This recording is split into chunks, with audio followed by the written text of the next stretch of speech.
welcome everybody to this evening's PRISM webinar. As I say, they've changed the settings, so I can't automatically admit everybody into as you come in. So I'll have to investigate that as to what they've done. But welcome to tonight's webinar, which is titled "It's About Time." So tonight we've got Michael Blanche with us, who is a first-generation farmer on a tenanted farm in Scotland. In his own words, he minces around with 750 sheep and 100 cows. Previously to being a farmer, he was a former land agent and an agricultural consultant with SAC. Before that, in 2010, he did an Nuffield Scholarship with the title The Farming Ladder. He loves to talk about pasture, and he has a wife and 4 kids that all think pasture's dull. So I think he likes it when he can talk about it with farmers. And it all started one day when apparently he told his wife he was going to buy 10 sheep and came back with 50, all purchased on a credit card. So that's where Michael's journey started. And then about 8 years ago, he started a farming podcast called The Pasture Pod. And over those last 8 years, he's had lots of different guests who have shared their experiences and inspired many with their thoughts over that time. And then back in 2023, the Pasture Pod released a 6-part series called It's About Time. And I'm thrilled tonight to that Michael's agreed to present that message, It's About Time, under the heading How to See Your Farming Differently. So without further ado, I suppose I'll pass over to you, Michael. If anyone does have questions as we go through, please use the raise your hand function or type it in the chat. Michael's happy to take questions as we go through. And if obviously you'll just need to unmute yourself if you do want to ask a question at those points in time. But please do ask anything if you've got thoughts to ask. And over to you, Michael. Tell us all about time. Hey, thanks, Katie. Can you hear me first of all? Yeah, I can hear you fine. Can you see the presentation? I can see a train. Oh, wow. This is awesome. Right. Well, look, thanks very much, everyone who has taken the time to listen to this. We'll see if the same number are at the end as at the start. But what I wanted to, well, I tend to do this face to face, but I'm going to just shout into the ether. And if you've got any questions, raise your an electronic hand and we'll talk about it. I should say I am an enthusiastic amateur. I am not an expert. I'm someone, take, for example, an ex-smoker who's really rigid about smoking and the dangers of smoking. I am an ex-chaotic person, probably still a current chaotic person, but I'm just fascinated about this subject.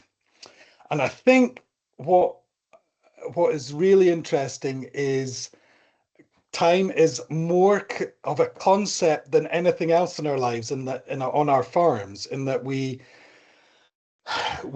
think about finances, we do our finances, we think about technical stuff, we see our stock every day, all that sort of stuff. They're very real and tangible, and you can touch it and feel it and all that sort of stuff. But time is not like that. Time is kind of this invisible force.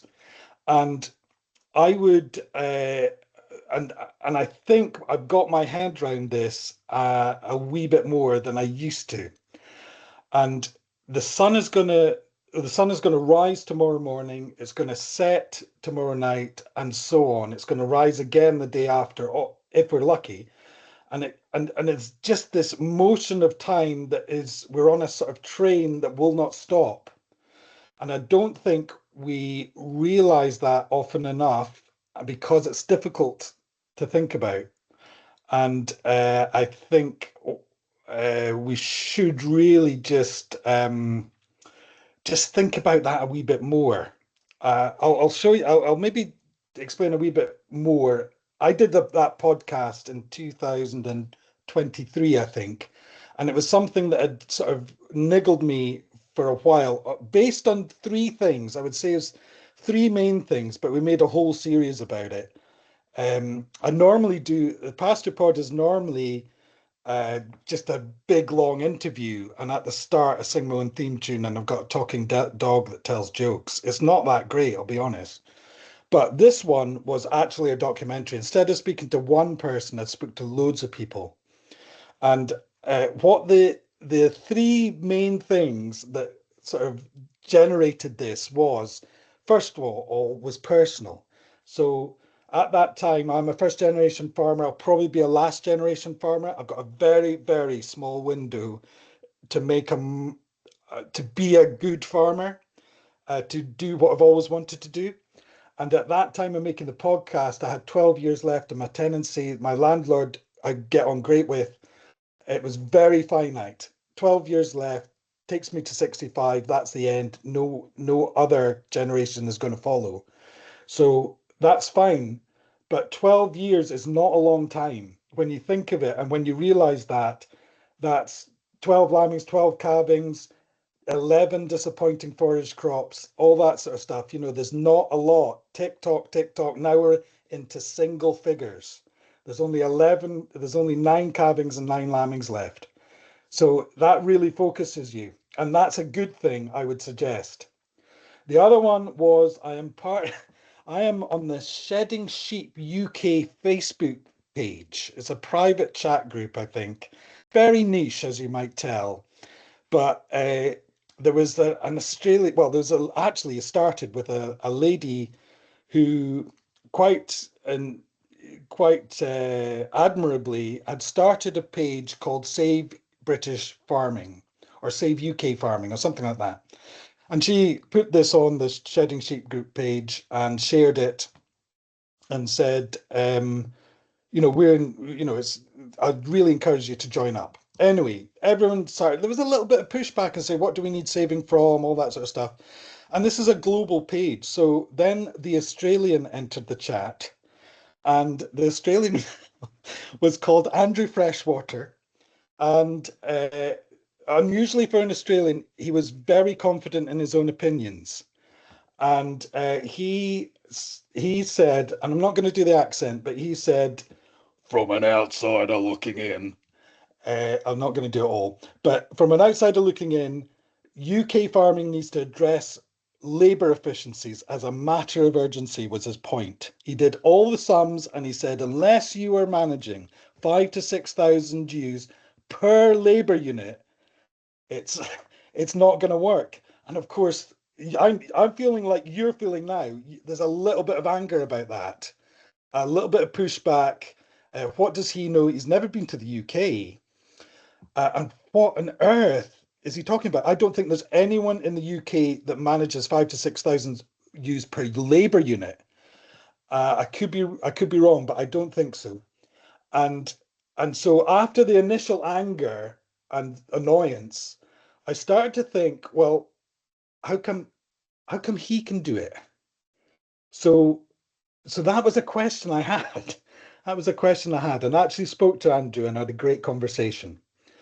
And there's obvious things why we can't do that or we're not doing that, but there are also answers in there as well, I would suggest.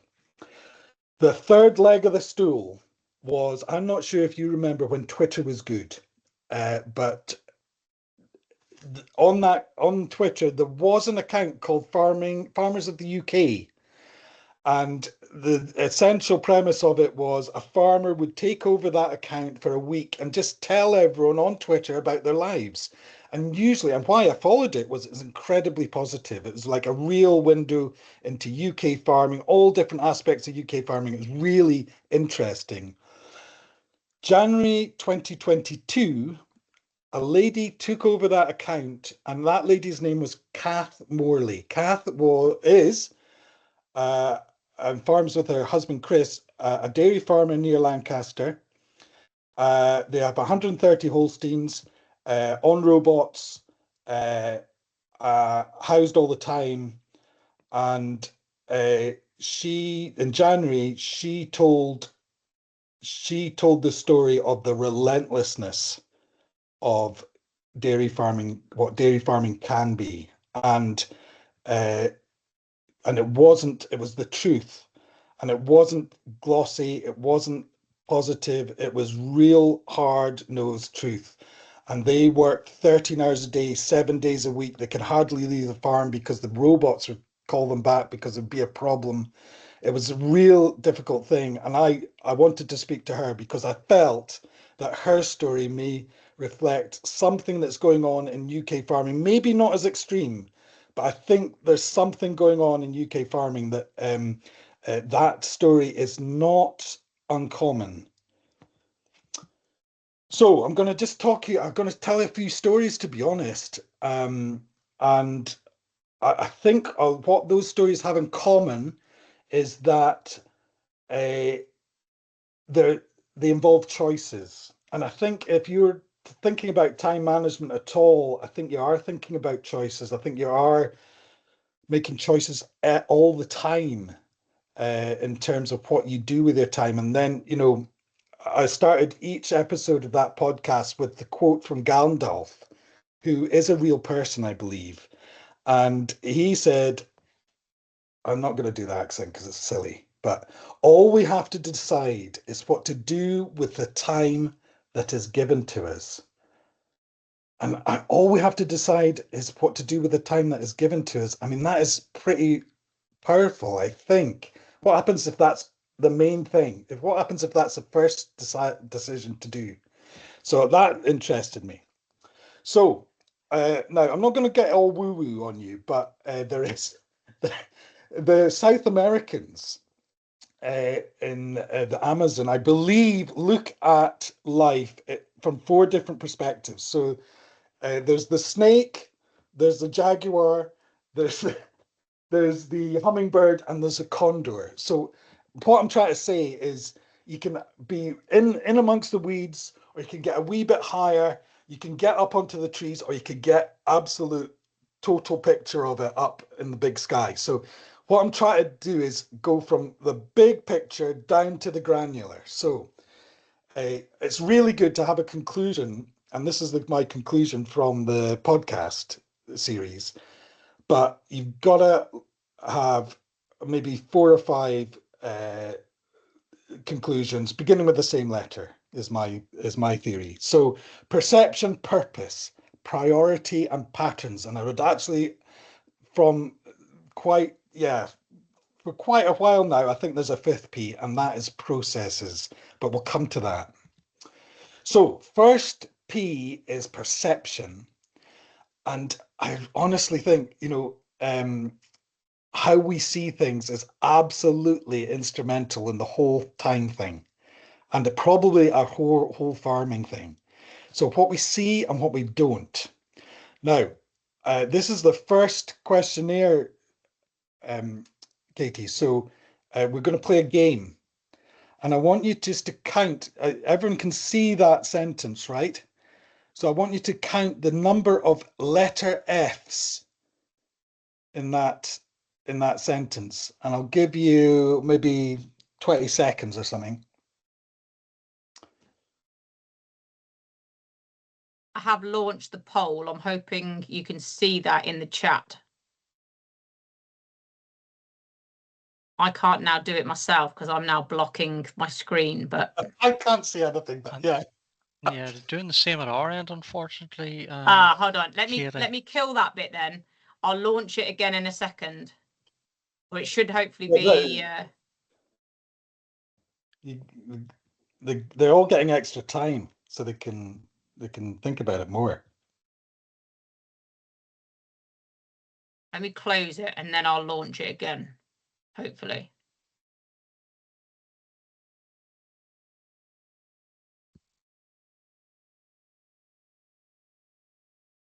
Right, I'll reopen it.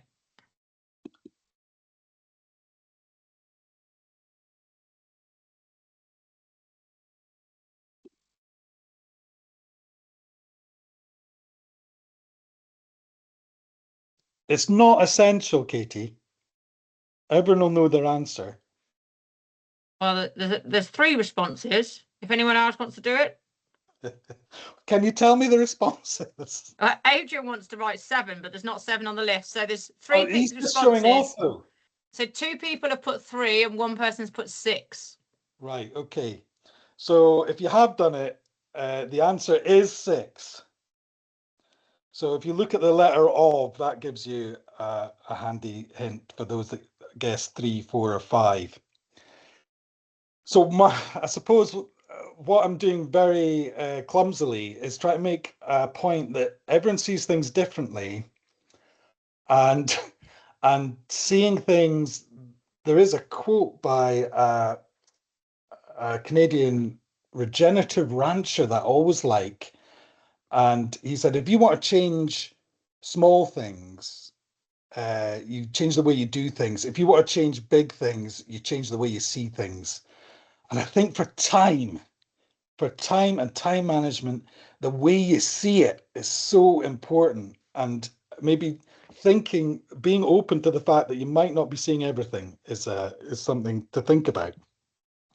So I'm going to tell you first story, right? So I usually do this in person, so I can do all the actions. But so what interests me was this story, and I had Kath Morley very much at the forefront of my mind here. After the, well, I'll tell you the story first. So 1973, August 23rd, capital of Sweden. The main square has a bank. Guy walks in, 6'4", full of muscle, has a jacket over his arm. From under that jacket, he takes out a submachine gun and fires it into the ceiling. The party has just begun. It wasn't Arnold Schwarzenegger, but and from then on, there was 130 hours of hostage. They took 4 hostages. There were 4 bank tellers. 130 hours they held them captive for, and that's fine. He demanded the release of another prisoner. He demanded money and a fast car. Uh, of course, in 1973 in Sweden, this was like big news, and the prime minister was in direct contact with the hostage takers. What was the weird thing was that the police assumed that the hostages would be frightened and want to run and escape. The weird thing was that these hostages were allowed to go to the toilet down a corridor where they could actually run away, and they didn't. It was obvious in negotiations that they trusted the hostage takers more than the police. Uh, After all got there was tear gas released, and they managed to get the hostages and managed to capture the hostage takers. In the hostages raised money for the defense of the 2 hostage takers. Now, you will be familiar with there was a Swedish psychologist that termed this psychosis, that he felt was a psychosis. He termed it a certain thing, and you will guess that it is called Stockholm syndrome. Now, that's having an illogical uh, bond with your captor. Now, after that podcast series, a friend of mine phoned up Alec Brewster, and he said, "You know what? I think UK farming has Stockholm syndrome. In that, and it's a big leap, isn't it? But in that, we are in love with our systems, even though our systems may not treat us right. We are in love with our systems, and we will defend those systems to the last." And I think Kath was a wee bit like that. I don't think she's like that anymore, but I think Kath was like that. It was really interesting in that. Um, yeah, I felt she was quite defensive of her system. What I tend to do, if you've got a pen and paper, it might be something you want to do, but in terms of perspective, I think it's really useful, and people are uncomfortable about it, especially when I used to turn up to meetings and there were people over 80 in the audience. So that that grid there is represents each year of your life. Now, Con Hurley over in Ireland got this from a book from Con, but he they used to do it for a lot of the dairy. Some of the there's a course they did, in Ireland that was really good, I think. And I still speak to people that did this and got something out of it. So what you're meant to do is you're meant to draw a grid of 80 to 90 squares and then fill in up to your age. And the blank ones are what you theoretically have got left. Now, I think the average life expectancy of a male in the UK is 83, and I think a female is 85. I could be wrong, but it's pretty close. So you shade in, and then the blank ones are what you got left. Now, you think that might be depressing, but it's not. I think if you look at it in the right way, if you have perspective, you want to fill those blank boxes with a hell of a lot of stuff that makes you happy and makes you satisfied and content. So there's a whole theory called there's a philosophical theory called finitude, which basically is that philosophy of you accept everything this is going to happen. You're on this train, and there's a final destination, and you want to fill as much as you can into that, and that includes difficult conversations, things like that. So yeah, that's something maybe you can do if you're really interested, but I think it's a really useful exercise.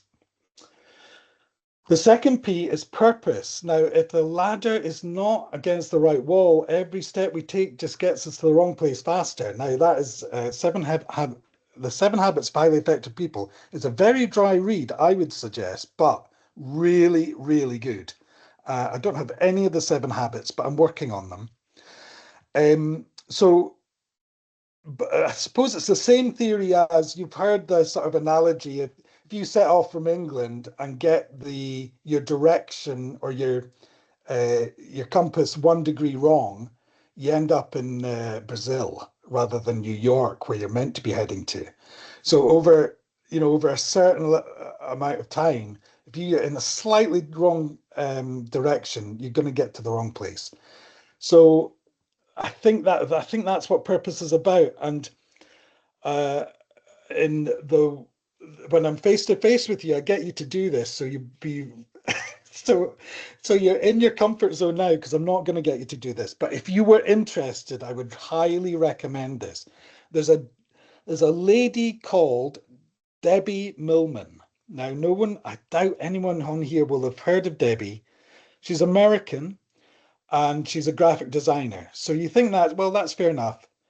But at one point, if you walked into a supermarket in America and all the branded products, 20% had something to do with her. So she's kind of a big deal in graphic design and, logos, etc. But she is also a visiting professor, I believe, in the New York School of Visual Arts. And she does graduates and undergraduates and postgraduates. And on her last lecture, she makes people write down what their whole day is going to be like in 10 years' time. So this is the 15th of October, 2025. And the premise of this is that you think of the 15th of October, 2035. And you literally go through the whole day and write it down, pen to paper, not typing. Pen to paper is actually meant to be quite good in terms of making it hit harder. So the idea is that you wake up, what the sheet's like, what the bed like, what's the room like, who are you with? Then you go through to the rest of the house. Where are you? What are you going to do for the day? What is exciting you? What can you see from the house? Where are you going? All that sort of stuff. And this is the ideal. So it's what you want it to be. Now you can dismiss this. You absolutely can as a bit woo-woo and all that sort of stuff. But what Debbie says is there's an uncanny amount of people. Some people write 20 pages, some people write 2 or 3. But it's just the writing of it and going through the day and trying to visualize it, like, all the senses sort of thing.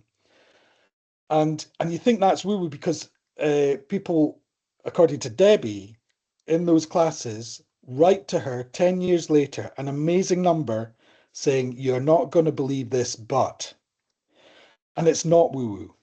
It is a vision that you think of, and you're meant to look at it every year, it's the 15th of October every year.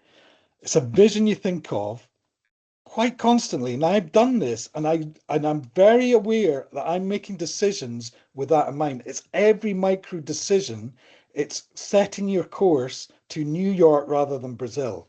And I find it's absolutely fascinating. It can change, but it's a really good, I would suggest, a really good exercise to do. So you could set aside 30 minutes tomorrow, and you could, or even tonight, and you could write it down. It's only a suggestion, but you get my meaning. Right, we're getting more granular now. So the third P is priority. And yeah, priority is singular or plural. That's an interesting concept as well. There was one person I spoke to in the podcast that suggested it should only be one, a singular thing. But I was speaking to a friend, we were out just for a meal, and speaking to a friend, and the friend, mentioned this, I'd sometimes talk about time, and he said, oh yeah, my to-do list is so long, it's unbelievable. And you can't get out the bit. So this is a thing about choices as well, isn't it?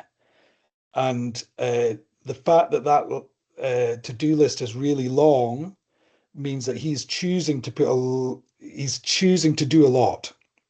So I'm going to tell you another story, and this is about Warren Buffett. There's loads of Warren Buffett stories out there, but it was told to me and is in a book by Oliver Burkeman. It's called 4,000 Weeks, which, if translated, it's a rough round figure, isn't it?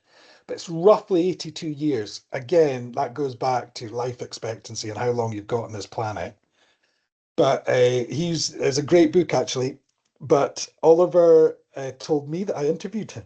And Oliver told the story of Warren Buffett and his personal pilot, because Warren, former richest man in the world, has a personal pilot. And the personal pilot asked him for advice on how he maybe moves forward and how he really focuses.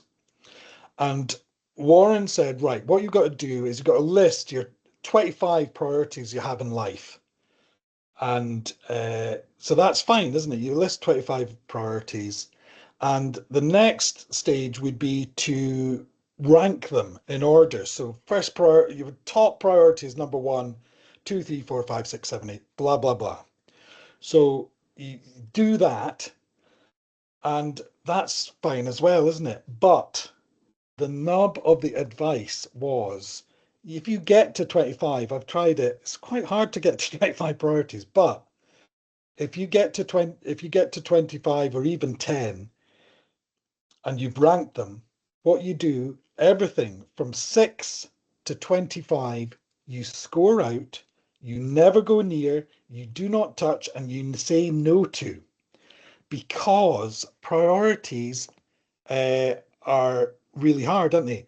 Priorities are quite easy when you don't want to do something. You say, no, that's not a priority. I won't do it. I won't go near it. I won't say yes to that. But the key is the ones you quite like doing, the ones you kind of want to do, is to, if they're not in the top 5, you're gonna have to say no. Now that's really quite hard. And I know some people have got real responsibilities that they don't even want to do, but have to. So it's something that made me think. It's something that I actually did, and I do say no to more things now. Some people just say yes to a lot of things, and that's difficult, isn't it? So the fourth P is patterns. And I thought, I'm not sure if anyone's done a personality test. I have done one, and they did actually find a personality, which I was really pleased about. But if you did one, sometimes you get colors and you're a particular type of person. And some people that have done this, I come across and they're lovely people, but and I'm the same kind of, you kind of define yourself. Oh, this is just what I'm like. And you accept this is what you are. And I think that's really dangerous. And I think it's actually not good for growth. And I think the whole key to getting better at time management is breaking the patterns. If you are late to meetings, you will always be late to meetings, I think. There's a chap in this region here, he is always the last to get his winter crops in. Every single year, you could guarantee that is his pattern. Everyone has patterns. You will have patterns, and you just need to recognize what they are. Are they healthy, which a lot of them will be? Are they unhealthy and not helping you, which some of them will be? And I think being aware of what your patterns are is important. Now, I'm going to tell you one more story. I think this is the last one. You'll be glad to hear. But 1485, I'm going to take you back to the year 1485. 1485, as you might know, was the year where the Battle of Bosworth Field took place, and Richard III, the last Plantagenet king, it was the eve of the battle. This is actually, I think, not guaranteed to be true, but I'm going to tell it anyway. The eve of the battle, the king's hand takes the king's horse to the king's blacksmith. Now, the horse needs reshod. So the king's blacksmith, who is an ultra skilled practitioner in blacksmithing, and but his pattern is poor inventory management. So he, king's hand says, put new shoes in this horse, please. Thank you very much. Blacksmith gets to work. 3 beautiful horseshoes on the beautiful horse. Gets to the last shoe. He is 1 nail short because of his inventory management and his disorganization. So bugger it, that'll do. Puts a shoe on, 1 nail less. Gets to the next day, Battle of Bosworth Field. Richard III was an absolute warrior, apparently. And he is like going through the Henry Tudor, who he's fighting, Henry Tudor's army, killing them all, blah, blah, blah, blah. Gets to almost to Henry Tudor. But the horse slips the shoe that the blacksmith put on without the 1 less nail. Falls off his horse, and you know the quote, my horse, a horse, a kingdom for my horse, all that sort of stuff. Richard III gets killed by Henry Tudor's men. And the whole course of English, British, and world history turns on that moment. So from then on, there's a Tudor king or queen on the throne. Everything changed from that moment. From 1485, things changed, right? So I don't know. All because for the want of a nail. That blows my mind. It's because it was inventory management. So little things have big repercussions. That's a pattern thing. Right. We have got not that long, have we? So that's sort of the kind of theoretical thing. So I want to just take you through a few things. My conclusion from that podcast, and I think I've used it in real life, is there's kind of a mindset that we haven't got time to do things, and that perpetuates things, that perpetuates patterns, it perpetuates a way of working, but what that does is cause time issues further down the line. And if you flip that, if you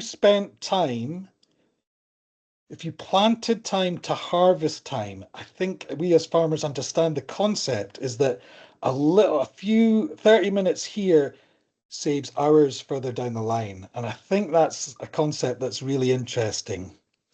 And we'll maybe come to that a wee bit more.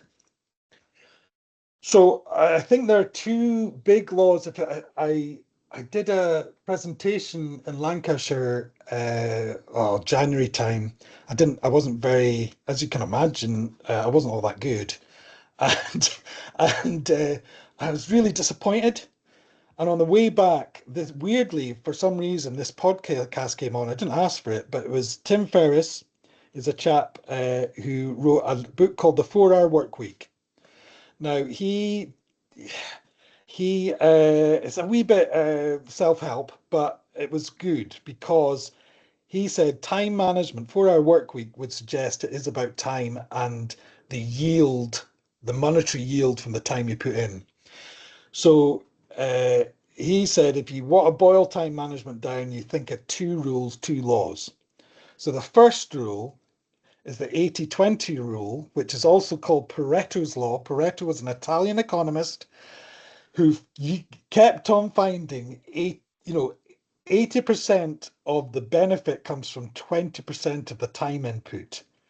And it's it covers all sorts of things. He actually, sadly enough, would harvest his peas in his garden and found that 80% of the peas came from 20% of the pods.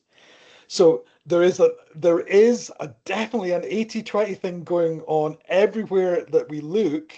And I definitely think in farming, it's a big deal. When I did my Nuffield, there was a lot of first generation farmers that had built from nothing to having millions in net worth that told me about do it to 85%. The last 15% is going to kill you and it's going to make things complicated and that's going to cost you money and you're not going to be as profitable. So all these 80-20 rules. So in Tim Ferriss's case, he was a salesman. I think he sold tech and he had lots and lots of customers, loads of customers, and he would work 70 hours, 80 hours a week. And it was getting him down. It was really taking its toll. And he decided to make a list of all the customers in value order, so the value of their accounts. And he drew a line at 80% of the income, and it happened to be 20% of the customers, roughly. So he got 80% of the income from 20% of the customers, and he spent 80% of his time on 80% of the customers. So what so what he did was he basically sacked most of his clients, and that freed up so much more time to get more good clients, so that more really high value clients. Now, it may or may not work, but it's I thought it was a really interesting concept. 80-20 rule, definitely in our daily lives. The second one is Parkinson's law, and people may be aware of Parkinson's law.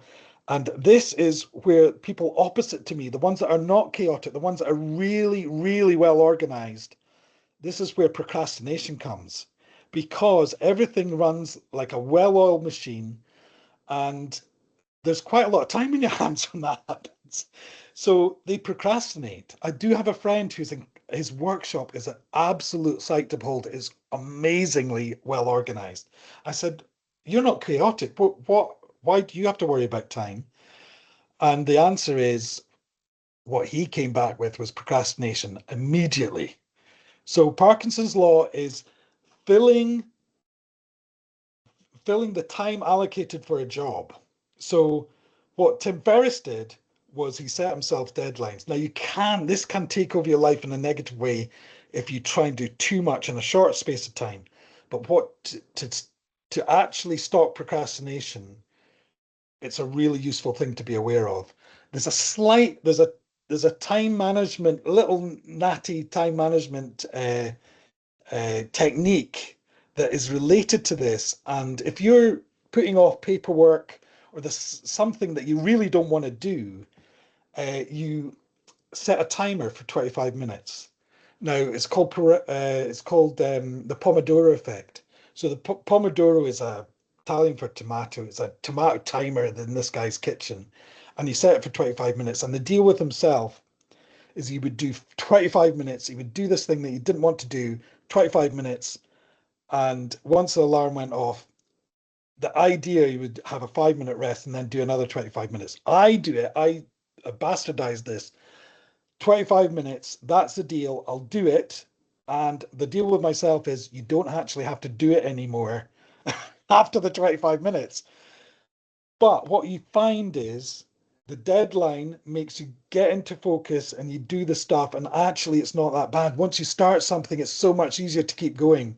And the thought of it and the doing of it are two totally different things. So Parkinson's law. And I suppose related to the 80-20 rule was a quote of a friend of mine in the podcast documentary series thing. Was from Charlie Walker, who's a farmer in the borders of Scotland. And he said, we might be doing things right, but are we doing the right things? And that goes back to maybe things that I've talked about before, especially in purpose and all that sort of stuff, where you want to go. And I think that's quite common I mean, there's a lot of people doing things absolutely brilliantly, but it might not be all that profitable, or it might not be all that fulfilling, or it might put too much stress on the situation or their or themselves, and there's a pressure about it. So you can do the wrong thing really, really well, and actually doing the right thing not that great is preferable. I would argue. But the other way of looking at it is you'll see on the right hand of the picture, those old enough to remember, that's a band called Bananarama. And Bananarama, so, one of their main songs was, it's not what you do, it's the way that you do it. And that is really interesting. That's what gets results, apparently, according to Bananarama. So I would actually see kind of both things are right. They're different, aren't they? Are we doing the right thing? We might be doing things right, but are we doing the right things? And it's not what you do, it's the way that you do it.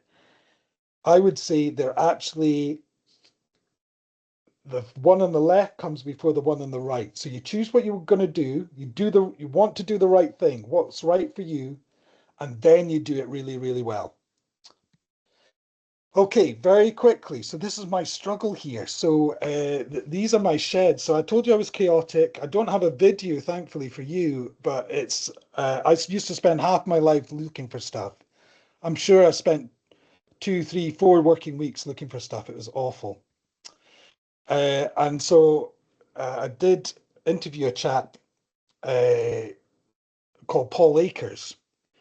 And he's a total nutter, but he wrote 2 Second Lean. I'm going to touch on lean management, even though I have not got very much time left, Katie. But the lean is about recognizing your weaknesses and addressing them aggressively. I definitely think that's what I've tried to do, is that my chaos is getting addressed quite aggressively. So very quickly, I want you to do this. I want you to do this game. So this game is, you find number one, you find number two, you find number three. It's all concurrent, okay? So you basically count in order and see how far you get. Do you want to play that? I think we could start now, and I'll give you a minute.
Okay, Katie, have you got the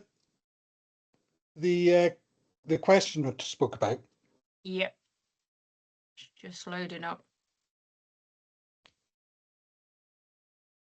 Okay, launching.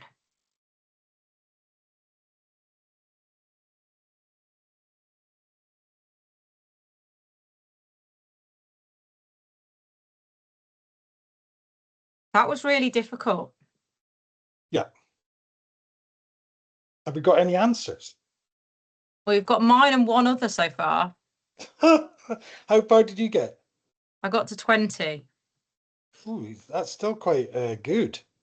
I got stuck on 2 for a long time. There's not many people get to 20, actually. We've only got 3 responses. I don't know if anyone Yeah, people can't everyone else is asleep, see it. Katie. So what are the 3? What have we got? 1 above 15 and 2 above 20. Gosh, bloody intelligent people. Right, okay. Right, let's go for another one. This time it's going to be split into half. So 1 to 26, which will help, won't it? And Some people have also put it in the chat and said 1 and 9. right, okay.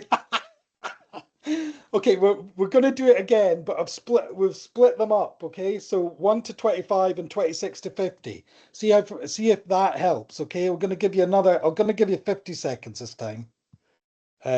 So here we go. On your marks, get set, go.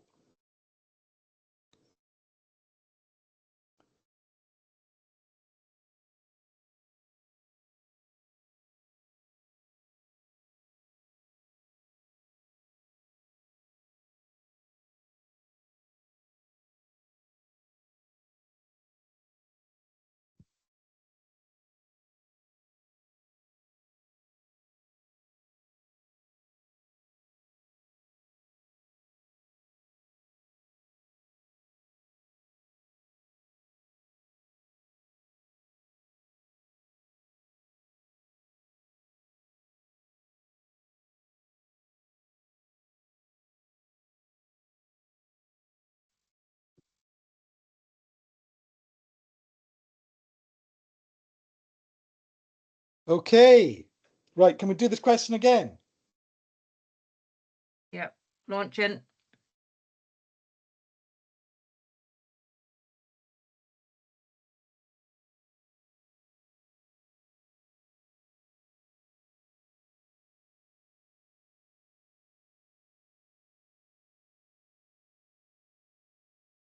We've got 3 answers so far. 1's above 25 and 2 are above 30. Woo! Shit. Oh God, I didn't ask about above 35 and 40. Another one's Right. above 20. Wow. It's good that this is actually better than most people. Have you got, is it a sort of Mensa group you've got, Katie? Yeah, someone else said 30. So yeah, no, we've got an intelligent group. Right. Well, look, let's try one more time, shall we? Okay, and it's obviously you've got to get to 50 as fast as possible. Okay, you ready? On your marks, get set, go. Okay, so there's a moral to that story, right? So that is order, and I'll I haven't got long. I'm well over time, aren't I, Katie? So I'll maybe whiz through things, and apologies. Uh, so I've tried to put order in my life, and this from if you remember my sheds, this is what I've tried to do. I've concreted it and all sorts. And just those shelves are on casters, so I can sweep underneath it. I'm really trying hard just to bring some order to my life to save time. I'm planting time to harvest time. This lady is an absolute heroine of just general farming and all that sort of stuff. She wrote a book called The Lean Dairy Farm. And a lot of you won't be dairy farmers, I know that, but you can get so much out of it. I am actually one of her, I subscribe to her Lean Farm project where we have Q&As every month. And she puts up all sorts of stuff that she's doing on her dairy farm. And it's unbelievable how awesome it is. I can't tell you.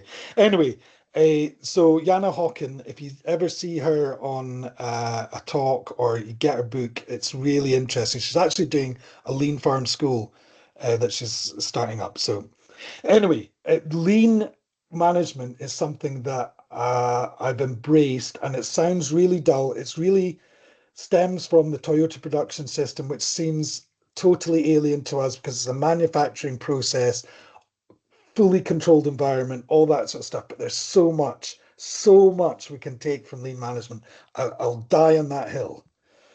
So lean management, essentially, what Paul Akers, the crazy guy, said was, before you are anything, so whatever you do for a living, before you're a baker, a grocer, a candlestick maker, all that sort of stuff, before you're a farmer, you are a process engineer. So it's all about processes on farm.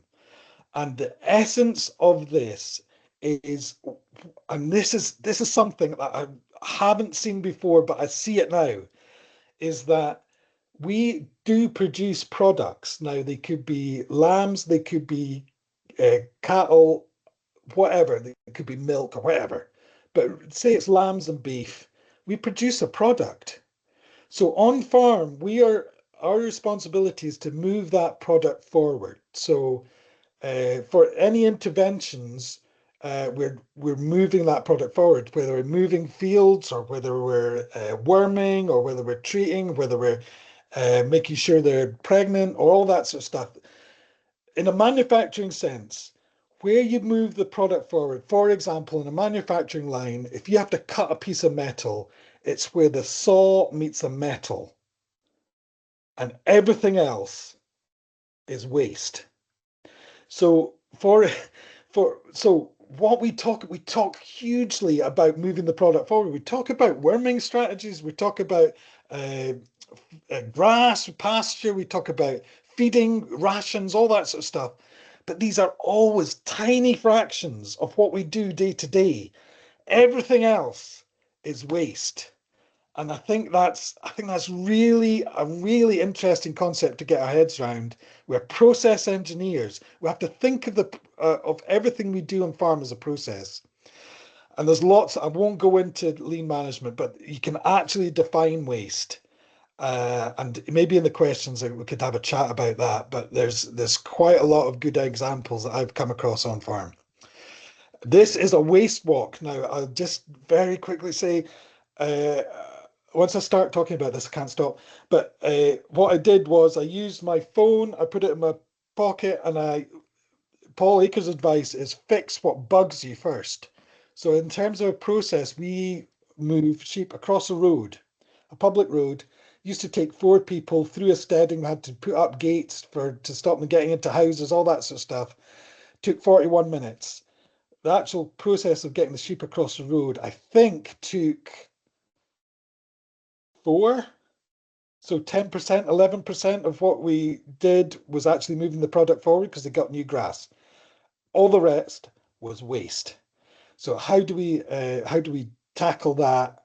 That is a very poor drawing of what I did. I basically did a bypass. It cost me a little bit of money, but my God, every time I use it, I get excited because it's got that from 41 minutes and for 4 people. Yet 2 days ago I did it on my own, and I think it took 10 minutes.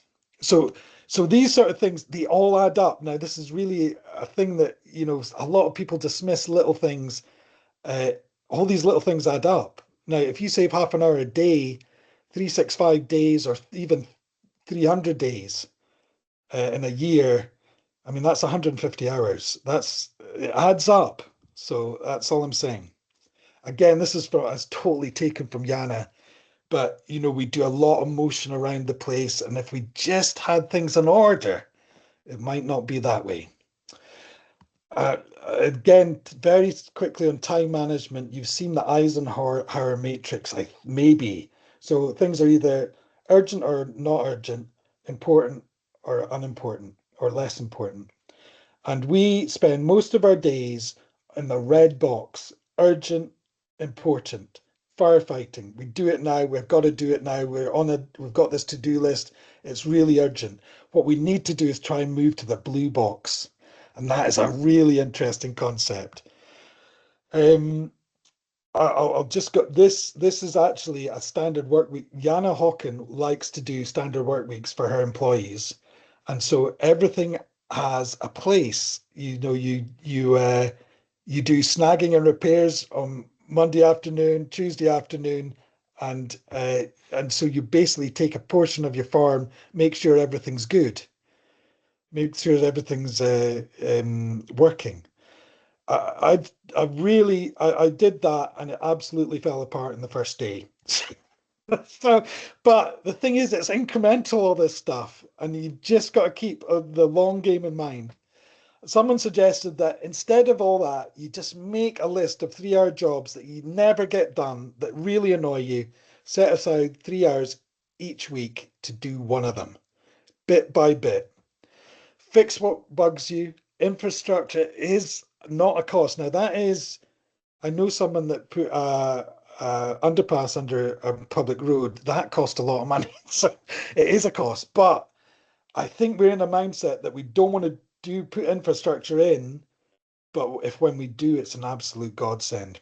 And what I've tried to do is theme days. So I've put Friday aside for working on my business, and I have to do that. Sometimes it doesn't work out. You've got other things on, but I really try and stick to that. Thursday, every second Thursday is grass measuring day. So, just get into it's building habits, isn't it? Anyways, you'll be glad to hear that's over. But I think the concept of doing a small thing each day, just doing little bits, and you can't, and I saw this today, this quote, you cannot change your destination overnight, but you can change your direction overnight. That's me, Katie. I'm sorry for taking so long. It's ironic that I'm overran in a time talk. No, thank you very much, Michael. Has anybody got any questions for Michael? Was there something in the chat, or was that just Adrian? Oh, the one that Adrian had written was the art of saying no is an important skill to have, which yeah, I'm not very good at saying no. I often say yes to a lot of things, and then I think when people ask a busy person, because they'll generally say yes. So I've just ended up getting myself, I'm not even there to be voted on, but I've just been voted in as secretary for the school PTA because no one else will do it. And yeah, I'm not even there, and I've been voted in to do it. So because I said, oh, if nobody else will do it, go on, then I'll do it. That's a classic. Just because you think, well, they need it, all the rest of it. But yeah, I'm bad at that. Adrian, do you want to unmute yourself? And there is an art to saying no. Apparently, there's a. Are you saying no to my question, Michael? Yes, I'm trying to avoid it. I thought it was that, Adrian. Right. Are you saying that planning and preparation is waste? Right. Look. So no. But there's good waste and poor waste. But what I would say is that so Toyota, for example, right? So normal processes, there is a pretty much a 90-10 split. So the 10% is actual value added, and 90% is waste. Toyota, who are absolutely like they're just all over this stuff, in terms of eliminating waste,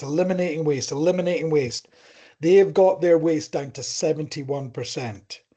There's certain things that aren't moving the product forward, but you've got to accept that some of it is. But there is a lot of waste out there that is that we just keep on doing. We rework it. There is a good part of waste there's a lot of waste out there that you could take out. Planning and preparation is obviously really important. And actually, in many ways, that is moving the business forward a wee bit. I would argue not enough planning and preparation is done on the majority of farms. Yes. Yes. And linked to that, I always remember someone saying that people should try and plan. And I know probably a lot of farmers don't plan other than the general day-to-day jobs that need to be done. But you should always plan for 80% of the day, because things will always crop up. And if you're planning 100% of your day, you're setting yourself up to fail before you even start. Yes. And on top of that, there is I talked to someone and I've actually got a yearly planner. You know, what we do every year does have slight variance according to the environment and the environmental pressures, you know, weather, all that sort of stuff. But actually, it's kind of like Groundhog Day. There are certain seasonality stuff going on in our farms that happen the same time almost, plus or minus a week or two, that it's repeatable year after year after year. And one of the chaps that I interviewed has a whole year planner. He has metrics attached. So he's a potato producer. So he has metrics attached to when you finish planting, all that sort of stuff. You know, so he's got a whole Excel spreadsheet of what they should be looking at that week or in the next week or in the week, you know, following that. So it's, again, that's a whole wide picture of planning, and you're meant to plan it before you're in it. And that is, maybe even if you make a list on Friday to do stuff the next week, you're thinking about it. I've got into the habit of making a to-do list every morning. That's probably not the right thing to do. I should be doing it at least the night before, if not the Friday before. So yeah, I mean, I think absolutely, as usual, Adrian is right about the planning and preparation. Okay, I've got one in the chat and then I'll come to you, Rob. How do you allow for interruptions, i.e. when visitors call in? Well, you've got to be kind to yourself, haven't you? Because there is a danger here, isn't there? Where you're absolutely regimented and then you become like problematic to yourself and those around you. That standard work week, for example, just fell apart because, you know, things happen, don't they? I think I think you've just got to accept uh, interruptions to a degree.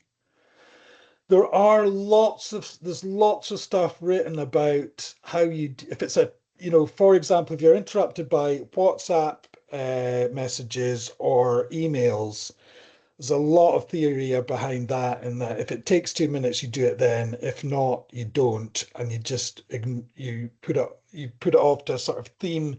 You know, you've got a certain time set aside to deal with those things. If it's people visiting, well, it depends who it is, obviously, but I mean, people will know better than me that you can manage situations in terms of, oh gosh, I've really got to keep going, that sort of thing. But also, I think you've got to be kind to yourself. The social aspect of farming is really important. And I think if you have as a priority, you know, if one of your priorities or one of your values is to um, you know, to engage socially, to you know, your well-being is important to you. So if it's someone that's good fun, you allow yourself to get distracted and you can catch up, or you can there will be times in the day or times in the week or times in the month that you can get caught up with that. But yeah, it's not a great answer, but you know. Okay, Rob, do you want to unmute yourself? Yeah, good evening. I find it very interesting what you're chatting about. I just think it's also important to open up to a fresh set of eyes, to get different people in to have a look at what you're doing, because it's so easy when we're all herring around, you're just concentrating and you just think, this is the way I'm doing it's the best way. So like, you know, these meetings are good because you can see different, you know, for infrastructure, you can just see different things. I don't know. Yeah, absolutely, Rob. Totally agree. I actually, it's quite hard. I mean, I'm not the best of farmers, Rob. So when I get people coming to visit, I actually really like it now, even though it's not always. It's really interesting because you see it through other people's eyes, don't you? When people go around your farm, it's a real education for me anyway. Um, and I definitely think there are people with different levels of standards than me. And when they come around, I really pay attention because, yeah, it's really informative. I think all this, you know, if people come round with a different pair of eyes, you can take it negatively or you can take it positively. And I think it's important to remember that you know, self-talk is a big thing, especially, I think, especially in farming, because it's quite, you don't see a lot of people as much as a busy workplace. And I think self-talk is quite important to be aware of. And positive self-talk is a really good thing. Like if you remember your best teacher or a coach in sport that has really got the best out of you, maybe speak to yourself like that rather than like there's a lot of people, and I know I've been like that as well. You know, you really are down on yourself, and that self-talk is something to sort of shy away from, I would say. That's just an extra point. Yeah. It's just funny. I chatted to a few friends outside of farming and sort of say, oh, going on a farm walk or discussion group, and they just can't get their head around. There's very few businesses that would let, so say, opposition look at what you're doing. So I think it's Yeah. actually something that we actually do quite well. Yeah, absolutely. Yeah. I share cow herd with a neighbour who's in oil and gas. He can't get his head around how much we share. He's just, yeah. But I suppose we're not direct competitors, are we? But Mm, mm. When you go to the market, you are, if you want to get the most for your feast, don't you? Yeah. Yeah, well, I've kind of, this is my self-talk kicking in, because we definitely do not talk the market, Rob. But I say, well, you know, what's it cost them? You know, that's how I justify it. Yeah, no. Yeah. Still No, competitive though, isn't it? it That is. actually, It I just is. realised that. Yeah. No, very good. Thank you. Thanks, Rob. I'm just trying to read Paul's to see. He says it's difficult to strike a balance.